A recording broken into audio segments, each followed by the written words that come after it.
ธรรมจักรกับปวัตนสูตรไป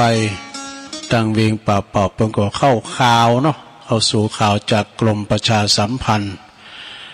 วันนี้มาพบมาปักกันวันติดเนอร์ศรัทธาวันติดวันนี้ก็โดยปกติก็เป็นรายการของท่านพระครูอภิวัฒนวิกรมแต่ว่าวันนี้เปิดติดศาสนกิจประสามารถที่จะมาจัดรายการได้ตุลุงนานชัยวัฒนาคาเสโนตุลุงยองก็จัดแตนกันไปเนาะศรัทธาญาติโยมทั้งหลายเจ้าอาวาสนี่เปิ้นมีภาระหนักซะนะบึดของงานหันงานนี่ประชุมกรรมสังฆาในสารพัดเนาะ งานปกครองพระสงฆ์องค์เนรแถมโผดภายย้ายบุญกับศรัทธาญาติโยมแถมเปิ้นมีภาระหนักดีเนาะขายก็ว่าเป็นหัวหน้าครอบครัวเนาะอย่างหลวงพ่อวัดประทาดอยน้อยวันนี้ก็นางนักนะเปิ้นก็มาซูมมาคารวะกันสัมเตอก็ผู้รักผู้ใหญ่มาพองท่านในอำเภอก้ามสังกายน่ะนั่นก็ต้องจำปินต้องนางนักสัมเตอก็ไปหันไปนี่ พระราชนาตีนะเจ้าคณะผู้ปกครองนี่หนักตาสถาตั้งแต่เจ้าอาวาสงานหันงานนี่ก็เวลาว่าเปิ้นนิมนต์เนาะศรัทธาโตเก่าโอ้ตุลงยังมาก็จะน้อยใจจำเป็นต้องไปนะนั่นก็วันนี้มาปุบมาปากันมาตกมาเตนกันไป ก็ขอบคุณทางสถานีตัวเนื้อแม่ขจารโมเดิร์นเรดิโอเวียงป่าเป้า FM เก่า 14.50 เมกะเฮิรตซ์ของปอน้อยสุวรรณคุณแม่อนงพรหมมินเนอร์แผ่พายขยายเสียงไปต่างหลายดอยแล้วก็ทางสถานีทางบุญญาวาสวิหารโดยเนาะแล้วก็เดี๋ยวลืมปิดเพลงกันแล้วก็บัดเตาแต่นั่นก็ยังมีสถานีองค์คาลงในเมืองเฮาเนอะองค์คาลงในเมืองเฮาวันนี้เปิดหับสัญญาณโดยนะขอบคุณเนอะท่านพระครูสมุวิสุวัตรวรกิจโจเปิ่นก็หับสัญญาณไปก็มามาจากันไปสถาญาติโยมทั้งหลายนะเดี๋ยวเช็คระบบกรรมกันเนอะเปิ่นนั้นเดี๋ยวเนอะมีอยู่องค์คลงในเมืองก็เป็นยังหับสัญญาณอยู่เนาะสถาญาติโยมทั้งหลาย ก็แต่เจ้าก็ติดน้ำติดทำบรรยายเรื่องปากกันไพร่เรียบร้อยสถาญาติโยมเนอะตอนนี้ก็จะเอาอันนี้มาวาเต็มกล้ามหนึ่งก่อนสถาก็เป็นนิทานธรรมเหมือนกันนะ นิทานธรรมทำกล้ามหนึ่งเป็นอย่างเจ้างูหายและหล่อมคอก นิทานกล่อมอันนี้ผลแห่งความกตัญญูนี่ความกตัญญูในหูกุลนุกตเวทีนี่คิดจะตอบแทนบุญคุณของเปิ่นนะเหมือนกับพ่อแม่เขาเนี่ยเป็นบุญเป็นคุณแต่พระเจ้าคินเนาอย่างตุลุงวานะ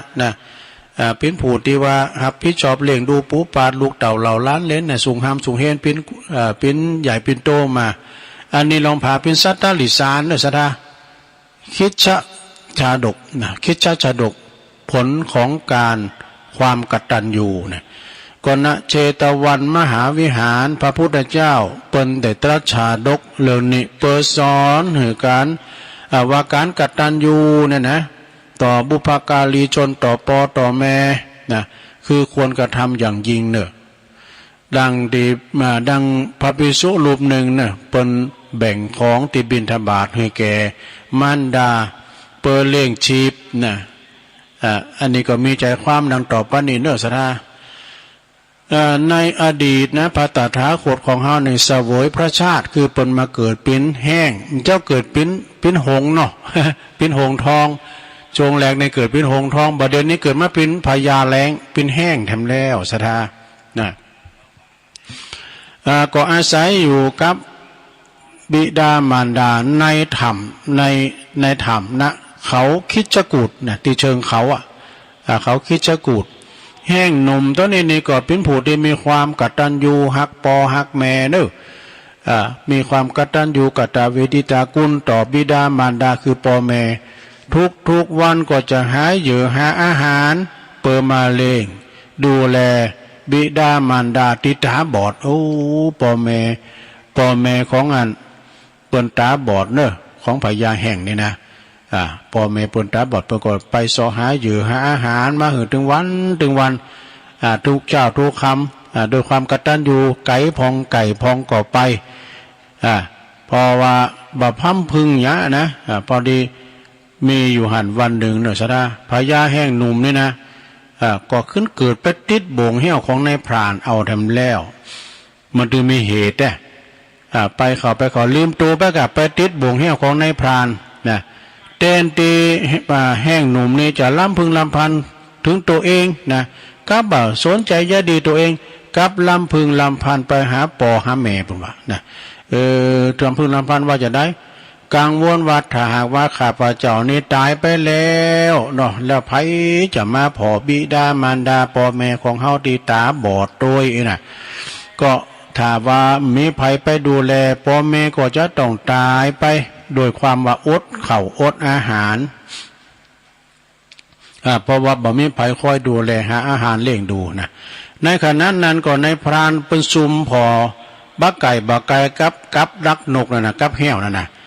ก็จะจึงได้ยินเสียงล้ำพึงลำพันก่อนนี่นกหนูก้ามสังหน้านี่เป็นปากใดรู้เนาะมันปากใดได้ยินเสียงนกหนุ่มนั่นนะก็คือแห้งหนุ่มนั่นน่ะมันลำพึงลำพันถึงกระปอกับแม่โอ้ก็พินตินาสังเวทนาขนาดโต๊ะเก่านี่จะโดนเหี้ยวจะได้ปนปิ่งอย่างให้แล้วนี่และย่ำลำพึงย่ำหงโต๊ะเก่าหงปอหงแม่บุญนะลำพึงลำพันไปหาปอหาแม่มีเฮาละไปจะไปเล่งไปดูอีปอยแม่ก็จะต้องตายด้วยความอดอยากอาหารเนาะลำพึงลำพันไปแล้วต่อจากนั้นเนี่ยนายพรานได้ยินกูสิ่งกูอย่างถอยคำทุกถอยคำวาจาตีมันลำพันออกมานะมันก็เดินออกมากะเดินเข้าไปตีกับดักเลี้ยวก็แก่บวงแห้วตีมัดพันธนาการของนกนะปล่อยยังปล่อยแต่ยังถามว่าเจ้าพิ้นอย่างไรเจ้าลำพึงลำพันหาปอให้แม่เจ้าตายเจ้าอย่างไรโอ้เป็นว่าแห้งนั้นก็บอกว่าแห้งนุ่งก็เฮาเนี่ยมันจะมีคนเดียวนะเฮามีปอมีแม่ปอแม่เฮาอยู่ไหนถามไปไหนมาไหนถึงได้เป็นโลกที่ต่างที่เจงมาใจเปิ้นตาบอดถึงสองข้าพเจ้าเนี่ยนะก็ไปหาหยือหาหยังตีไก่พองเอามาป้อนแม่ได้กินได้บริโภคถึงวันเนี่ยเริ่มเดี๋ยวนี้ข้าพเจ้าที่จะต้องตายด้วยน้ำมือของนายพรานเนี่ยนะแล้วไผจะมาผอมากอยปอเมตียังตาบอดอยู่นะนายพรานได้ยินดังนั้นก็ก็มีความปีติในความกตัญญูของพญานกแห้งนี่นะอันในทันต้องพิจารณาด้วยข้าพเจ้านี่หมอหยาข้าพเจ้าจะปล่อยทันไปหือเล่งดูปอแม่จนสุดชีวิตเนอะแล้วก็หือเอาเขาสาลีกาไป โดยวันในพรานนี่ก็สร้างความปีติว่าคุณเฮายังมีความกตัญญูเตาพญาแห้งอันนี้มีความกตัญญูกตเวทีต่อปอต่อแม่ก็เลยปล่อยนกแห้งนั้นไปหาปอหาแม่กันต่อไปแล้วนี่ก็จบไปซะนะในการละต่อมาในพรานนั้นก็คือได้มาเกิดเป็นนายฉันนะนี่แล้วก็ส่วนพญาแห้งนั่นคือเราตถาคตนั่นเองขอคิดในเรื่องนี้เปิ้นว่าผู้เลี้ยงดูบิดามารดาโดยตลอดย่อมได้รับการสรรเสริญเยินยอนี่จบแล้วนะสดาเนี่ยอันนี้นะพระคุณของพ่อของแม่เนอะศรัทธาญาติโยมใหญ่หลวงแต่ขนาดสัตตลิสารพญานกพญาแห้งพญานกหงทองอย่างต่างๆนะเปิ้นก็ยังมีความว่ากตัญญูกตเวทิตาคุณเฮาหรอมีพองพี่ใหม่นี่เฮาไปตานขันข่าวเฮ้ยแม่เฮ้ยปอเนี่ยบางพองนี่ก็ปอแม่ลุ่มหายตายละก็เป็น3 ปี 4แรงบาเกยตานโกเข่าเฮ้ยปอสักขันเฮ้ยแม่สักขันเนี่ยแล้วมันจะมีอย่างมากำมาจูเฮาเนี่ยฉะนั้นก็ถ้าว่าเปิ้นลุ่มหายตายจากก่อนแล้วนึกถึงเปิ้นตายมันเป็น20 ปีเปิ้นแล้วเกิดแล้วก็ตะลุงก็กำลังคืนเนี่ยเฮาก็ได้ทำบุญกันเนาะลองบอกอ่ะลองไปเข้ากำเนาะฉะนั้นเข้ากำป่าแฮวนี่นะพบกันที่ป่าเหี่ยวไปเข้ากำป่าแฮวตะลุงว่าปอแม่เฮาถ่าเนอะเฮามาเผาผีจีกระดูกเป็นปอเป็นแม่ญาติกาวงศาเอามาเผานี่ขี่หมื่นคุ้นขี่ปั้นคุณนะหอมจะหันไปพบปนอาจารย์ได้ไปก็วนเวียนอยู่เนี่ยนี่นะอีกข้ามไปก็ตานให้แม่เปิ้นแล้วปลุกแม่กินไปหันมัมเอาดูแม่หอมได้กินก่อนนางผอหันนี้เนี่ยเปิ้นแบ่งกินกันได้ปะการแบ่งกินเห็นนะแล้วกินปิ่งไปกินหน่อยละลุงนั้นเอาแค่กินปิ่งลุงนั้นกินเนี่ยเป็นทรายไปปะในธรรมว่านี่ มันจะของต้านเฮาเนี่ยจะของต้านลูกหลานเฮาเองนะเนาะการประกวดจือเนี่ยนะมาเลยหน่อยสถานเนี่ยอย่างว่าเฮาไปต้านขันเข่าก้ามยาเนี่ยเปิ้นจะมาถ่าให้หันโมดจิตตาดวงวิญญาณนะการอ่านจิบัตนี่ตุลุงปันป้อนเอวังโหตุดีและอาจารย์ในวันนี้ไม่มีปอคำนายคำเนาะอุดิตบุญกุศลไปหาปออุ้ยก็ไม่อุ้ยขอน่ะปวดเปิ้นได้ยินจื้อแล้วลุกมาเลยติวออกนี้ก็เหมือนกับไอ้แม่เขาไปเอาเบยยังชี้มันน่ะเปิ้นห้องคิ้วก็ไปเนาะได้อันนี้เนาะเอาไปแล้ว600ดังนั้นจะไม่ลืมหน่อยชนะเนอะอันนี้บุญคุณของพ่อของแม่อันนี้อุทิศว่าเปรียบเทียบพญาแห้งเปิ้นหักปอหักแม่เนอะในพานนี่ก็ได้บุญด้วยนะได้ปล่อยนกแห้งไปหาปอหาแม่เปิ้นเนาะอันนี้ก็จบลงไปซะละตุลุงเขาประกาศข่าวสารงานบุญสักหน่อยเนอะสดาเนอะขออนุญาตแจ้งประชาสัมพันธ์แล้วก็นิมนต์กราบเมตตาครูบาอาจารย์เนาะตลอดถึงศรัทธาญาติโยมทุกท่านโดยเนอะเนื่องจากว่าในวันที่24 เมษายนติดหน้านี่นะลงเนอะติดหน้านี่ทางคณะพระสงฆ์นักเผยแผ่ธรรมทางสถานีวิทยุทุกเครือข่ายเพราะว่าทุกสถานีที่ได้จัดหรือมีการสะเก่าดำโหเนอะของครูบาอาจารย์พระอาจารย์ครูบามหาเถระแล้วก็พระสงฆ์ติปนจัดรายการสถานีในเครือข่ายคืนสีขาวก็ดีณมณฑพระเจ้าสีสองเมืองเนอะโยมเนอะเขตร้อยต่อระหว่างเจียงใหม่กับเจียงไฮ้ตามกำหนดการดังต่อไปนี้เวลา8 โมงครึ่งถึง10 โมงนี่ประสงค์องค์สังฆเจ้าครูบาอาจารย์พร้อมกับศรัทธาญาติโยมก็มาถึงสถานที่ก็ปักอย่างตุปักปัจจัยตุ่นเดียวตุ่นโลมเนอะตุ่นสามัคคีเปิ้นก็คอยบิดคอยแบ่งเอาหัวครูบาอาจารย์เปิ้นจะมาหนักมาหลายก็แต่ความจริงนิมนต์ไป35ก็นะ35เปาะแล้วก็เวลา10 โมงถึง11 โมงก็ประสงค์ทั้งนั้นเดี๋ยวเปิ้นมาเนี่ยเปิ้นก็จะได้เจริญพระพุทธมนต์เนาะแล้วก็สะเก่าดำโหพระมหาเถระชงแรกเนอะ10 โมง11 โมงก็ถวายภัตตาหารเพลแด่พระสงฆ์นี่เวลา12 กึ่งหรือหมายความว่าเตงกึ่งถึงบ่าย2น่ะ14 นาฬิกาเปิดโอกาสรอบ2รอบบ่ายเนอะสถานเนอะชงเจ้าไม่ได้มาชงบ่ายได้นะ14 นาฬิกาก็พระสงฆ์ก็จะได้เจริญพระพุทธมนต์นะบ่าย2 โมงก็เริ่มละชงบ่ายแล้วก็จะได้ประกอบพิธีสะเก่าดำโหครูบาอาจารย์ประสงค์องค์สังฆเจ้าครูบาอาจารย์ถวายทายทานทุกรูปเนี่ย12 โมง14 นาฬิกา30ก็คือหมายความว่าบ่าย2 โมงครึ่งบ่าย2 โมงสักการะพระเจ้าสีสองเมืองเนอะแล้วก็เดินทางปีกบ้านปีกจอมภูมิลำเนาโดยสวัสดิภาพโดยปลอดภัยนะดังนั้นก็ในโอกาสนี้ก็ขอเชิญแล้วก็กราบนิมนต์ครูบาอาจารย์ทุกรูปนะโดยเมตตาได้เมตตามารวมกิจกรรมมาเป็นเนิ่นนาบุญสดาเด็กสักการะปูชากราบไหว้ได้สาได้สุมาเนาะสุมากาลวะนะรถเก่าดำโหกันเชิญญาติโยมทุกท่านเดินรวมเข้าไปปูชาคุณของครูบาอาจารย์ที่เป็นกำลังแล้วก็ปูชาคุณของครูบาอาจารย์คือกำลังใจของพระสงฆ์เนาะที่เป็นเสียสละทุ่มเทเวลาธรรมะแก่ตันผู้ฟังต่างหลายทุกเจ้าทุกคำทุกคืนนะทุกสถานีทุกคืนทุกสถานีทั้งพระสงฆ์ตีเปิดเผยแผ่ธรรมะก็ตามทั้งฝ่ายเทคนิคคือความสำเร็จอยู่เบื้องหลังเนี่ยปิดทองหลังพระผู้อำนวยการสถานีโดยเนอะและเจ้าหน้าที่ทุกรูปเนอะวันที่24 เมษายนโยมเนอะก็ไปรวมทำบุญโดยการหรือว่าใครไม่ได้ไปก็ฟังการถ่ายทอดเสียงจากวัดฝายหินเนอะโดยเมตตาธรรมอาจารย์พระครูสมุวิสุทธิวัดวรกิจโจนำทีมโดยตุปีหนุ่มนะจากวัดฝายหินดังนั้นศรัทธาญาติโยมก็มีศรัทธาที่เปิ้นรวมปิ้นเจ้าภาพเนอะปิ้นเจ้าภาพเปาะนะเปาะละ1 ปันนะศรัทธาญาติโยมจะหับปิ้นเจ้าภาพเปิ้นจะเอาอยู่35 เปาะนะเปาะละ1 ปันแล้วเปิ้นมีกล้วยปีนี้เฮาตานกล้วยปีหน้าเฮาก็ได้ด้วยกันนี้ ปอนี้ก็มีคุณแม่ศรีธรเปรมจิตแม่สวรักษ์อภิวงศ์คุณแม่จันแก้วกอบคำปัน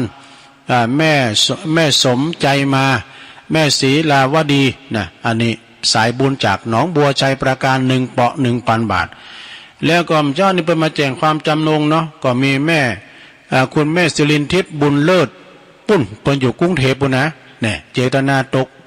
มาเอา1 เปาะหาพิจภาพ1 เปาะ 1,000 บาทนะแล้วก็แม่จันเรือนใสแม่เดือนเพ็ญทิมวางน้องหาน้ำบ่อหลงคุณแม่อมราจากแม่ปุ่นเนาะเปิ้นก็อยู่เชียงใหม่รวมทำบุญแถม1 เปาะนี่ได้3 เปาะละผ่านรายการตุลุงมี3 เปาะละภายจะแจ้งผ่านตุลุงก็ได้เนอะตุลุงก็จะรวบรวมบัญชีนะชัดตั้มต้องเอามา จะได้เอาบัญชีรายชื่อเนี่ยไปหือท่านพระครูกันปีนต่อไปนะนั่นญาติโยมทั้งหลายจะรวมบุญกุศลก็เจริญกันได้เนอะติดหนาเมื่อกันนะติดหนาเมื่อกันใจเย็นๆเนาะฟังรายการไปหรือว่าจะแจ้งผ่านครูบาอาจารย์ตุนได้ตุน1ตามเวียงป่าเป่ากับครูบา40,000เขาก้าครูบาดอยเขาก้านี่หลายตุนท่านมหาสมศาสตร์เขาก้าหรือว่าท่านพระมหาเสาแก้วเขาก้าเนี่ยท่านพระครูปริยติชัยวัฒน์ก้าเปิดออกรายการตุปีนัตพงศ์ตุปีนัดเขาก้าก็เจอก็ได้นะแล้วสาธารณโยมตอนนี้ก็ถึงเวลาที่ตุลุงก็จะได้นะเปิดสายอูจากับพี่น้องศรัทธาเปลี่ยนบรรยากาศเนอะพี่น้องต่างหลายด้อยนะเวียงป่าเป้าได้ยินกันอยู่ก่อต่างปอบุญธรรมเขาปุญก้าเนี่ยปุ่งน้อง ฟังธรรมไปคือพองปากเนาะเรื่องปากจ่อวอหูวายว่าเป็นว่ายังใส่มาดื่มติมซดเตอนะกินไปเด้อนะมันตึกท้องไอ้นะเป็นว่านะกินข้าวปลาอาหารกินข้าวน้ำกินข้าวลำกินน้ำลุงการมาปนลิ่นกันในเสียงก็เสียงบ่ได้ไม่ได้สักอย่างการกินนั้นมันตึกท้องคุณเถ่าคนวานะเนาะมันตึงอิ่มต้องไปแล้วนะแล้วตอนนี้ก็0899555650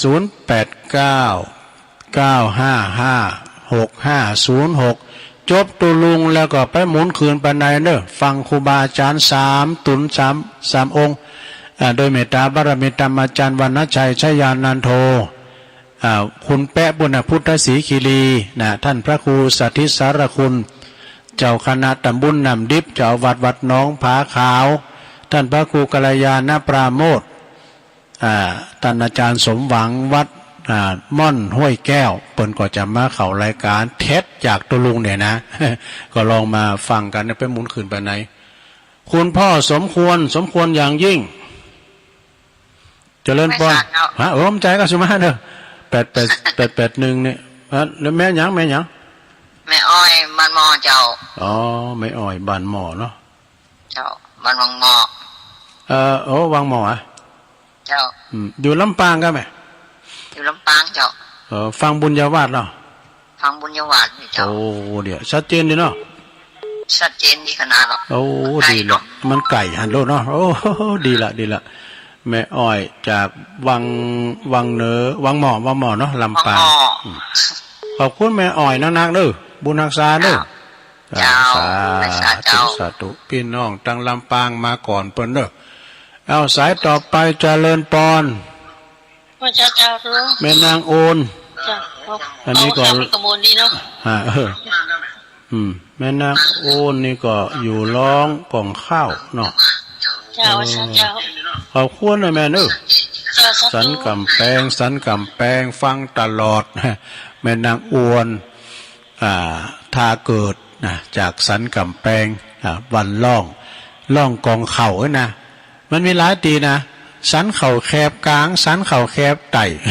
สันเข่าแคบเนื้อเนี่ยว่าอุปกรณ์ฟังกันพดไปต่างปุ่นสันน้ำเมงกาเนี่ยมาทำสายหนึ่งเจริญปอนพระเจ้าตั้งได้โยมแม่อยู่อำเภอสันทรายเจ้าแม่จันหอมแม่จันหอมเนาะเจ้าอยู่อำเภอสันทรายเนาะเจ้าดีครับสันทรายเราดังแก้วปากซองไว้คือละเนอะขอบคุณหลายๆขอบคุณลงหนาเจ้าอยู่ตั้งบ้านก็ฟังเปิ้นถ่ายทอดด้วยแม่เด้อเจ้าฟังตลอดดูเป้โต้ยดีละเห็นหมดเลยเห็นท่านเขาอยู่นะครับมันก็เข้าไปในงานเหมือนกันเด้อเจ้ายินดีแม่จันหอมเด้อเจ้าสันทรายสาธุวันพุกเจ้านี่ตุลุงก็ได้ออกอยู่เนอะพุกเจ้าตี3ให้ลูกเจ้าก็ฟังตุลุงจะเสาะมรดกธรรมปืนเมืองมาตีถึงสถาแก่งอมแก่เงากันไปนะกันตื่นมาจับลำใดก็ได้นะจับปุ่น3 โมง 4 โมงก็ได้เนาะวันพรุ่งนี้เป็นวันจันทร์นี่ก็ตุลุงก็จะได้ประคับประคอง รายการอาจารย์เปิดฝากรายการไว้เนาะตั้งแต่18ถึง20ก็จะสรรหาตั้งนำทำคำสอนมรดกธรรมพองธรรมบรรยายพองเอกะนะมาอู่มาจาศรัทธาญาติโยมเจริญปอนเจ้าว่าสาเจ้าดูฟังอยู่เนอแม่ยังตะวันบ้านมึงว่าลงเหนือดอยสะเก็ดเดี๋ยวแม่ยังก่ออุ้ยสาวตะวันอุ้ยสาวพุ่มตะวันเนาะแต่พุ่มตะวันอยู่บ้านมึงว่าลงเหนือดอยสะเก็ดเจ้าต้องอยู่พ่อข่าวช่วยมึงวะลงเหนือมาแต่หนอนี่เนาะแม่น่ะแม่ลงเหนือดอยสะเก็ดกันห้อมอยู่กับเป็นแตนขอบคุณขอบคุณเนอะสาธุวันนี้ฟังธรรมซ้ำฟังธรรมซ้ำบรรยายเนาะโอตภัยเจริญปอนไปสาเจ้าแม่อยู่ไหนแม่น้อยบ้านตาโทกตำบลดงผายอำเภอเมืองลำปางเจ้าบ้านตาโทกด้วยเนาะอำเภอเมืองอะเมืองลำปางกับเจ้าโอ้ลำปางกลางวิ่งลำปางเลยนะเนาะฟังบุญญาวาสนะแม่เนาะชัดเจนดีนะแม่เนาะขอบคุณหลายๆเด้อบุญหักษาสาธุแม่น้อยตาโจกเนอะตาโจกปุ่นในลำปางน้ำจะตาโจกไม่ลงปั้นเขาด้วยนะเจริญปอนไม่สาเจ้าทุลุงไม่สาวัลักเจ้าใช่ประกาศโอ้ตำปุ่นเปิ้นฟังทางใดเนี่ยฟังเฟซอะเจ้าแม่อันชมจากในเฟซเจ้าทุลุงดีกะเจ้าอันชัยประการโดมเปิ้นตัด6 โมงเจ้าแรงเจ้าแม่นน่ะถูกละฮู้ละอันนี้เปิ้นทำวัดดอก6 โมงเจ้าแรงแต่ละถูกต้องก็เดี๋ยวเปิ้นก็เปิดก็8 โมงอ่ะ2 ทุ่มอ่ะเนาะฟังตู้ลงตอน7 โมงอ่ะเจ้าดีกะเจ้าขอบคุณเด้อสาธุบุญรักษาแถมสายนึงอ่ะเนาะแถมสายหนึ่งตั้งใดจ้าเจริญปอนสาเจ้าแม่ยังแบบสมบูรณ์บ้านไหลศิลาทองอำเภอเมืองจังหวัดลำปางเจ้าแม่สมบูรณ์บ้านไหลเนี่ยก่อนเจ้าบ้านไหลเนี่ยบ้านไหลนาทองบ้านไหลศิลาทองบ้านไหลศิลาทองเนาะศิลาทองลำปางแล้วไหมเนาะเจ้าอำเภอเมืองจังหวัดลำปางทั้งขืนบุญตวัดนะเจ้าเมืองลำปางดีกะกำลังโคบไปใหม่เขาดีกะพยายามแต่ละความเป็นติ๊กที่ได้เปิ้นติ๊กเขาก็ติ๊กเนาะเหลือคุณไปไหนอ่ะเจ้าโกหาติ๊กก็กำได้ดีละฟังต่อไปเริ่มบุกก็มาอยู่นะแต่ตุนอื่นเนอะตุลุงจะมาวันปุดจำกรรมวันปุดปุ่นขอบคุณนะแม่เนอะแม่สมบูรณ์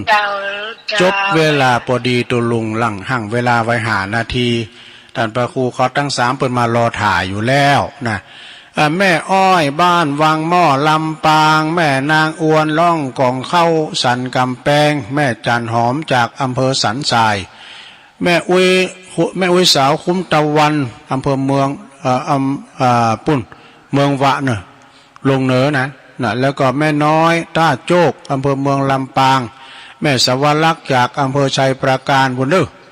แล้วก็แม่สมบูรณ์บ้านไร่ศิลาทองเนี่ยอำเภอเมืองลำปางได้7 สายกับพอดีเนาะวันตามาปักกันใหม่ในลงเนิร์ตุลุงนำรายการจากลาศรัทธาไปก่อนเน้อก็เดี๋ยวก็ฟังครูบาอาจารย์กันต่อไปก็ขอความสุขความเจริญจงบังเกิดแด่ศรัทธาญาติโยมทั้งหลายทุกท่านเน้อจัตตารโอธรรมาวัฏฏันติอายุวันโนสุขังปะลัง